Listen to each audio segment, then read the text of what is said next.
अल्पवयीन मुलीला जन्मदात्या बापानंच आपल्या वासनेची शिकार केली। याची सुरुवात 2022 मध्ये झाली। बापाचं आईसोबत भांडण झालं। वादात आईला घराबाहेर काढलं। त्यानंतर त्यानं पोटच्या मुलीसोबतच अश्लील कृत्य केले। त्यानंतर 2 जुलै 2025 पर्यंत बापानं अनेक वेळा मुलीवर अत्याचार केले। तिनं पोलीस ठाण्यात धाव घेतली तेव्हा हा सगळा प्रकार समोर आला।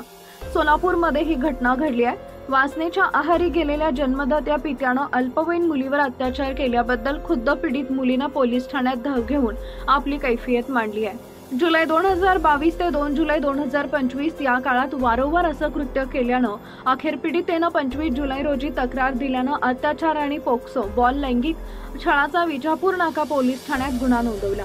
यातील पीडिता ही आई वडिलांसह शहरातील एका परिसरात वास्तव्यास आहे।